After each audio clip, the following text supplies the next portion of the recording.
teammates. You raised three kids who, two in basketball, one in volleyball, who all played Division I college. Of course, your boys have gone on to great pro careers. And we're just kind of wondering, maybe to start this conversation off, can you talk a little bit about what your kids' aspirations were as a young kid? I mean, did they start off wanting to play basketball only, volleyball?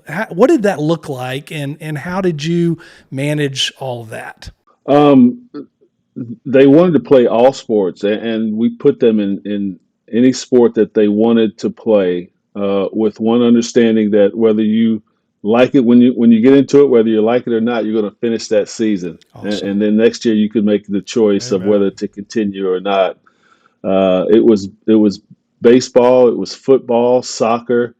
My daughter did dance. We put them in any sport, try to keep them as busy as possible, and put them in any sport that they thought they would like, and knowing that they would, kind of weed out the sports that they didn't.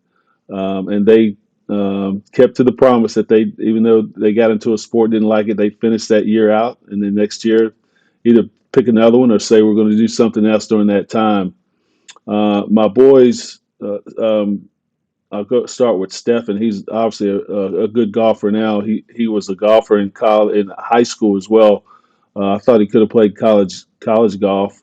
Um, so once he played a little baseball as well, played some AAU baseball. In fact, one summer we played AAU baseball and basketball, and that was a busy summer. I'm like, son, we can't do this anymore. We're going to baseball practice and then going right to basketball practice. And the AAU national tournaments were in consecutive weeks. So we were in Kansas City for 1 week, flew from Kansas City to Orlando for basketball AAU. It was just too much. And then he found out he couldn't hit a curveball at the at the 13 and under AAU level as well. So he just decided on basketball and golf. That both were drawn to basketball. Obviously, seeing me play, and a lot of my teammates who I'll continue to be friends with, helping to show the boys what it's all about. But Seth played baseball in high school and football. Seth was a really good wide receiver, and he could have played, I thought, college football as well. But football overlapped into basketball season too much. In his senior year, he decided to just concentrate on basketball. My daughter was volleyball was pretty much her main sport. She played basketball up until the seventh grade, her sixth grade season.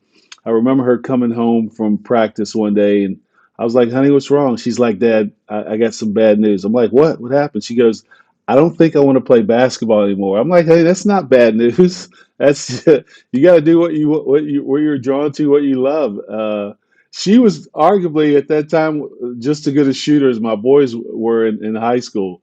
But she chose the volleyball route. They went to great universities.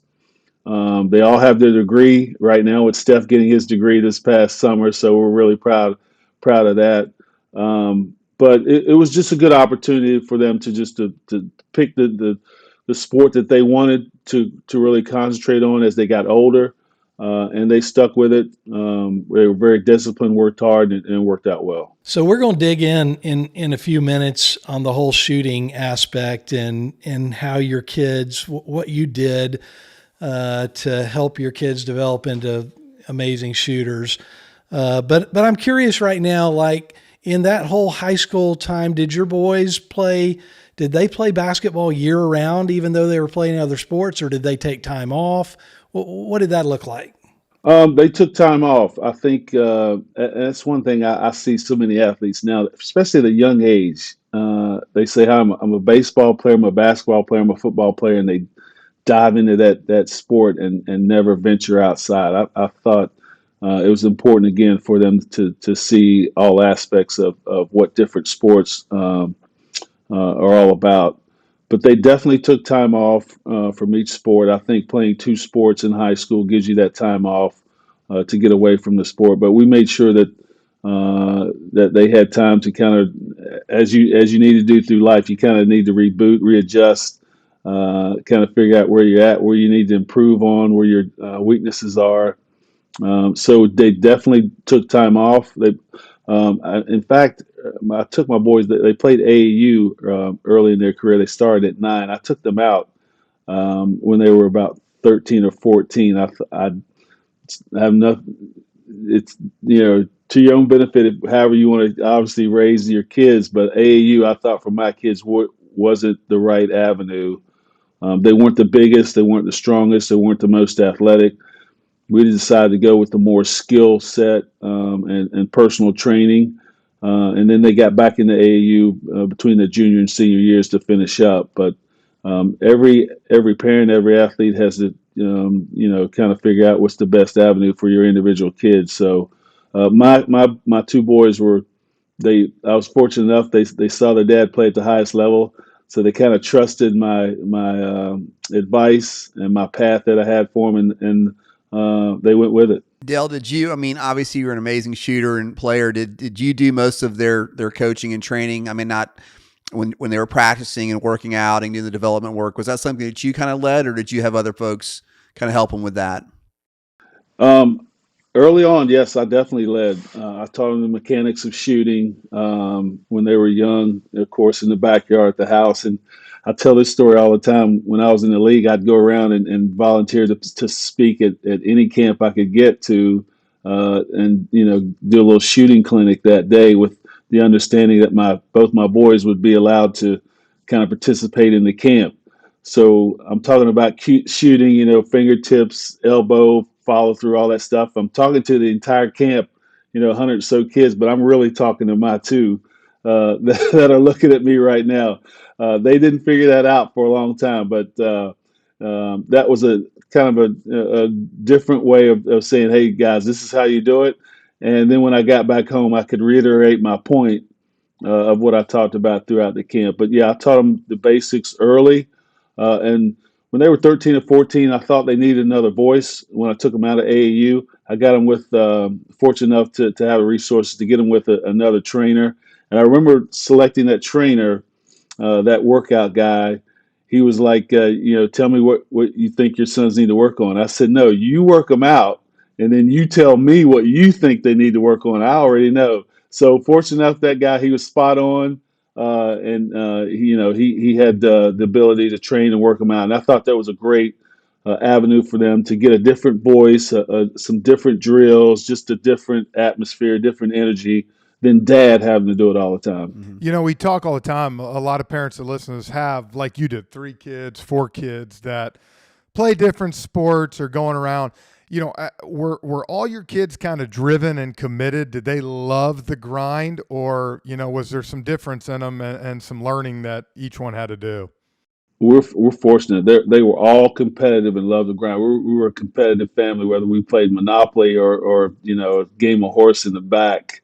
Having 2 parents that were athletes, they were competitive. They understood what the competition was all about and how you had to train year round to be your best, and that's what was expected of them. We're not just going to go halfway into a sport after putting some time and resources into it. You're going to be all in. So I think having that fun, competitive family, growing up around that, really helped get to where they are today. So I got to ask this.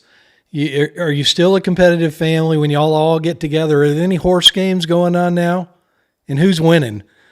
Absolutely. We're really the boys are really competitive on the golf course. That's for sure. Whether we're having a putting contest after the round or whatever, even on the range, we do a little bit of shooting. I'm 58 now. I got to win that game early. I got to win the first 2 or 3. If we go beyond that, Pops is going to fade out. But we still do. I go and speak at the camps that the boys have, and that's the first thing. You guys have a little shooting contest. I can still shoot a little bit. I often tell my coworker here, Eric Collins, who I love working with the Hornets. He goes, what's it like now? Do you still shoot? I said, Eric, if you were a shooter in the NBA, you should always be able to shoot. That's the last thing to go. Yep. And my shooting is far from leaving. So I can awesome. I can still shoot a little bit, just not as long as I used to.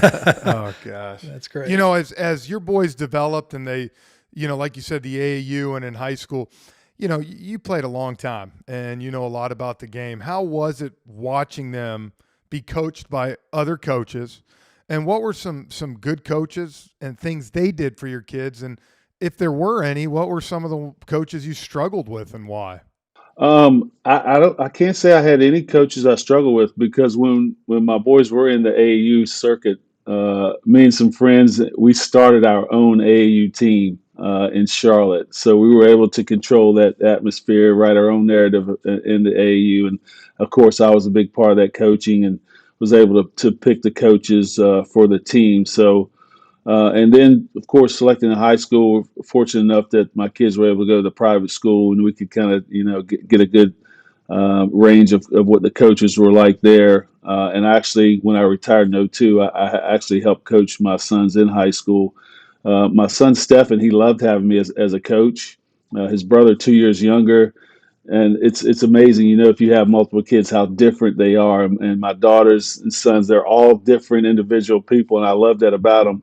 But I knew Seth liked to do things on his own. So his senior year, I said, Seth, I know you don't mind me coaching, but I know you would rather me not be on the bench. So I'm going to make a deal with you. I won't coach your senior year. I'm going to let you do your thing. I trust that you're going to do what's right. I'm going to be at practice, but I will not coach on the games. But the minute I think you're slipping, I'm coming back on the bench. And he was like, fair enough. So, and then, of course, in college, with Stephen going to Bob McKillop at Davidson, I mean, no, one of the best coaches to ever coach in the collegiate level, Bob McKillop, who just retired last year. What a great friend, great coach, great person, great mentor for your son. He's a big reason why Stephen is the player he is today. And Seth starting at Liberty under Richie McKay. I know Richie, again, a great man of faith, great coach. And then I had that talk with Seth after his freshman year. I'm thinking, hey, developed as a player. I think you need to play at a higher level. And him getting the opportunity to go to play at Duke under Coach K. What can you say about Coach K? So my kids had all great coaching, and even my daughter at Elon, her volleyball coach, had been there for 20 plus years. So fortunate enough to have great coaches, great role models, and mentors for all three kids.